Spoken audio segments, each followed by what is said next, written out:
Morning बच्चों। आज हम आपके सामने लेकर के आए हैं क्लास 12th का नेक्स्ट पार्ट, और ऐसी आशा ही करते हैं इसे बड़ा अच्छे से आप लोग समझेंगे। और यहाँ पर हम लोगों ने आपको छोड़ दिया था, देखिए कब आगे यहाँ से कि यहाँ पर कहा कि learn it tomorrow and now you see where we have come out. उसने कहा that is the great trouble with the एलसेक the sea puts off learning till tomorrow. Now those fellow out there will have the right to say to you how it is it you pretend to be Frenchman, and yet you can neither speak nor write your own language. But you are not the worst poor the little French. We have all a great deal to reproach our slaves with. देखिए word meaning देख लेंगे इसमें। Scold का meaning होता है डांटना, reviews का मतलब भी आप लोगों का देखो डांटना होता है, और बहा का मतलब होता है exclaim and experience expression of contempt और प्लेंटी ऑफ टाइम। इसका मीनिंग होता है लॉट ऑफ टाइम यानी काफ़ी समय। और कम आउट का मतलब होता है अपीयर्स दिखाई पड़े। पुट ऑफ का मतलब होता है हमारा पोस्टपोन करना, किसी स्थगित कर देना, स्थगित कर देना। और प्रिटेंड का मतलब होता है स्लो डिसाइडफुली का मतलब होता है दिखावा करना। एक ग्रेट डील का मतलब होता है वेरी मच, बहुत अच्छा से बोलते हैं, बहुत अधिक। यहाँ पे लिखा है प्री प्रोच का मतलब होता है कंडम, मतलब धिक्कारना या बेकार, इस तरह से कहते हैं लोग। तो इस तरह से यहाँ बातें आप लोगों को बताई गई हैं, देखिएगा। तो जो बातें हैं इसको आप बड़े ध्यान से सुने, क्योंकि जब वो कह रहा होता है कि इट लर्न इट टुमारो, मतलब इसको मैं कल सीखूंगा, वो कहना चाह रहा था। एंड नाउ, और इसको अब यू सी, तुम देखते हो कि where we have come out, कि वो कहाँ से आ चुके हैं। तो वो कह रहा है, उसने कहा फिर इसमें आहा, आहा जो वर्ड आप लोगों का कहा है इसने, तो आहा का मतलब जो आहें भरना होता है, इस तरह से हम बात करते हैं कि वो आहें भरता है। तो वो आह जो भर रहा है उस तरह की वो देख करके हम बात कर रहे हैं कि किस तरह से वो ये कह रहा है, और फिर उसने महसूस कर रहा है वो उन चीज़ों को। मैं फिर बता रहा हूँ, जब वो आह भरता है, आह भरने पर वो कह रहा है कि दैट अ ग्रेट ट्रबल, कितनी बड़ी परेशानी है विद एलसेक्स, जो एलसेक की कितनी बड़ी वो परेशानी है कि मेरे पास बहुत समय है। तो उस बात कर रहा था troubles put off, see put off. देखो देखिए मैंने आपको बताया था पुट ऑफ का मतलब होता है यहाँ पर, इस हम बात करते हैं पुट ऑफ को, यहाँ पर बात कर रहे हैं तो स्थगित कर देना। उसने स्थगित कर दिया था द लर्निंग, सीखना, टिल टुमारो, कि कल हम इसको नहीं सीखेंगे, केवल आज ही हम इसको सीखेंगे। नाउ का मतलब था अब दोस्त फेलो जो उसके साथी थे, आउट जो बाहर थे, देयर वहाँ पर, तो will have the right to say, बिल्कुल जो सही कहते हैं, तुम बिल्कुल सही कह रहे हो। तो उसने कहा हाउ मिस, कैसे, इज इट, वो सब कैसे हो सकता है। तो यू प्रिटेंड इट, देखिए प्रिटेंडिंग, प्रिटेंडिंग का मतलब दिखावा करना, बस तुम तो केवल दिखावा कर रहे हो। द फ्रेंच मैन, तुम तो दिखावा कर रहे हो। एंड येट, फिर भी यू कैन नाइदर स्पीक, ना तो तुमसे बोल सकते हो, no right your own language, ना तो तुम अपनी लैंग्वेज को लिख सकते हो, ना तुम अपनी लैंग्वेज को बोल सकते हो। तो बट लेकिन you are not the roast, लेकिन तुम रोस्ट नहीं हो, मतलब तुम बेकार नहीं हो। द पुअर लिटिल फ्रेंच, तुम बेकार नहीं हो फिर भी। तो we have the all a great deal, कि तुमने फिर भी एक बड़ी डील किया है, to be reproach the our self with, कि तुम इसमें अपने आप बड़े धिक्कार करने के लिए सबके पास है, पर तुम भी फिर भी इसमें बड़े अच्छे हो। तो उसने फ्रेंच ने यहाँ पर ये सब बातें कही, तब कि we have the all a great deal, कि तुमने बड़ा अच्छा व्यवहार किया। टू रिप्रोच का मतलब था धिक्कारना, वो धिक्कारने के बाद खुद को धिक्कारने के लिए हम सबके पास बहुत कुछ है, वो उस बात को यहाँ पर कह रहे हैं। तो आगे उसने कहा, देखिए, योर पेरेंट्स, कि तुम्हारे माता पिता, were not anxious enough to have you learn, they prefer to put you to work on a farm or at the mills so as to have a little more money. And I, उसने कहा, I have been to blame also, have I not often sent you to water my uh, flowers instead of learning your lesson. And when I wanted to go fishing, did I not just given you a holiday. और देखिए vocabulary देख लेंगे। एनक्सियस, enough का मतलब होता है very much worried, बहुत अधिक चिंतित होना। और प्रीफर्ड का मतलब होता है अधिक पसंद करते हुए। और ब्लेम का मतलब होता है दोष लगाना या दोषी होना। तो देखिए उसने कहा योर पेरेंट्स, कि तुम्हारे माता पिता वर नॉट एनक्सियस, कि तुम्हारे माता पिता तुम्हें पढ़ाने के लिए अधिक उत्सुक नहीं थे। देखिए your parents were not NX, तुम्हारे जो माता एनएक्सिस का मतलब तो उत्सुक होना, तो अधिक उत्सुक नहीं थे तुम्हें पढ़ाने के लिए। तो they prefer to put you to work on a farm और at then out at the mill so as to have the little money, more little money. तो उसने कहा कि लेकिन वे तुमसे किसी फार्म पर या किसी कारखाने में काम करवाना चाहते थे। तुम्हारे माता पिता तुम्हें पढ़ाने के लिए बिल्कुल भी तैयार नहीं थे, पर फिर भी तो उन्होंने कहा and I have been to blame also. उसने कहा फिर भी ताकि कुछ पैसे कमाए जा सके और मैं भी इस बात के लिए दोषी हूँ कि क्या मैंने तुम्हें अपने पाठों को याद करने के बजाय अपने फूलों को सींचने के लिए नहीं भेजा। तो वो कहना चाह रहे कि I am not often send you to water my flower instead की ऑफ लर्निंग योर लेसन। तो उसने यही बात कहना चाह रहे कि क्या मैंने तुम्हें अपने पाठों को याद करने के बजाय अपने फूलों को सींचने के लिए नहीं भेजा। और फिर कह रहे हैं एंड देन और एंड वेन, और जब I wanted to go fishing and उसने कहा did I not just give you a holiday. और जब मैं मछली पकड़ने के लिए जाना चाहता था, और जब मैं मछली पकड़ने के लिए जाना चाहता था, तो उसने कहा तो क्या मैंने तुमको छुट्टी नहीं दी। तो उसने कहा फिनिशिंग, फिशिंग का मतलब था मछलियाँ पकड़ने के बाद, का wanted to go to fishing did I not just give you a holiday, क्या जब तुम मछलियाँ पकड़ने के लिए गए तो क्या मैंने तुम्हें हॉलीडे नहीं दिया।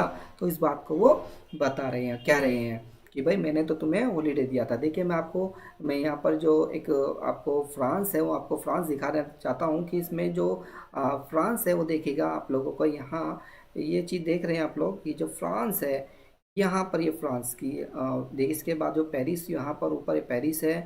और देखिए यहाँ पर फ्रांस है कितना, आप लोग जिस तरह से मैप के अकॉर्डिंग आप देख रहे हैं, यहाँ फ्रांस है, यहाँ लायोन है ना, यहाँ पर एक वैलेंस है, और यहाँ पर देखिएगा ये एक लिली है ना। तो इस प्रकार जो आप लोगों के ये सब एरिया आप लोगों को दिखाया है यहाँ पर, ये जो फ्रांस का है, और ये स्केटिंग मैप नॉट स्केल है। तो ये इस प्रकार आप लोगों को यहाँ दिखा रखा बताया जा रहा है कि इस प्रकार आप लोगों का ये एक नक्शा है कि ये आप लोगों का फ्रांस कहाँ है और ये पेरिस कहाँ है, ये चीज़ें कहाँ कहाँ कौन कौन सी चीज़ें हैं वो आप लोगों को इसमें दिखाई गई हैं इसके माध्यम से।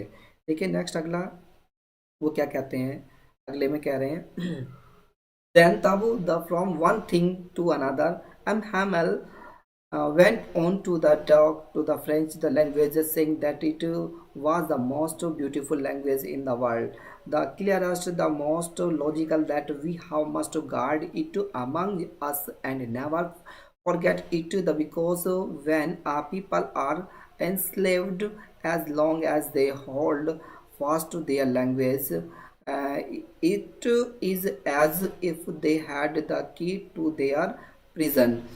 Then he opened a grammar and read us our lesson. I was amazed to see how well I understood it all. He said seemed to say so easy. I think too that I had never listened so carefully, and that he had never explained everything with so much patience.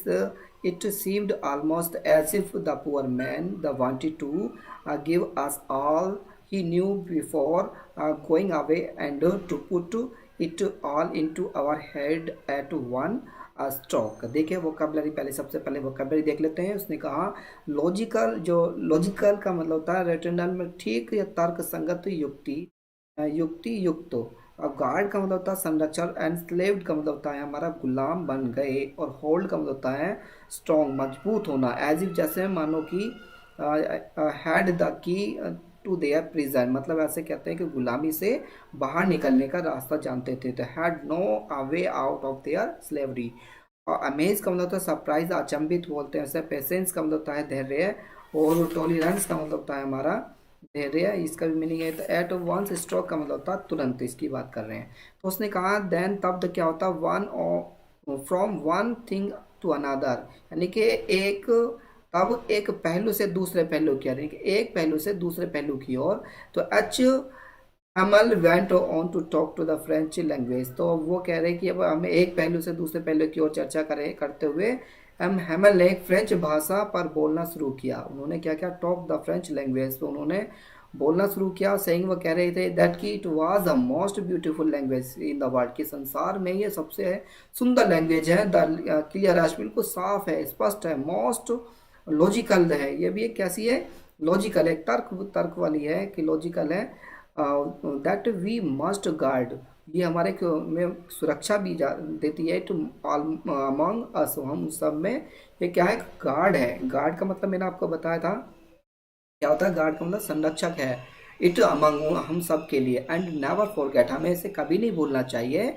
It because, क्योंकि when people, की जब लोग are enslaved होंगे, enslaved का मतलब होता है गुलाम बन जाएंगे, तो as long as they hold fast to their language, फिर भी हमें अपनी भाषाओं पर, हमें अपनी भाषाओं पर क्या है, अपना कमांड करना चाहिए, उन्हें भूलना नहीं चाहिए। एज इफ, जैसे कि मानो कि they had the key to their prison, ऐसे मानो कि जैसे वो उनकी गुलामी से बाहर निकलने का रास्ता जानते थे। देखिए इसमें कहा ना हैड द की, वो लोग जानते थे कि गुलामी से, यहाँ पे लिखा देखिए ध्यान से देखिए, मैंने अभी आपको मीनिंग बताया था। यहाँ पे लिखा had the key to their prison का मतलब था हैड नोन टू वे, गुलामी से बाहर निकलने का रास्ता वो जानते थे।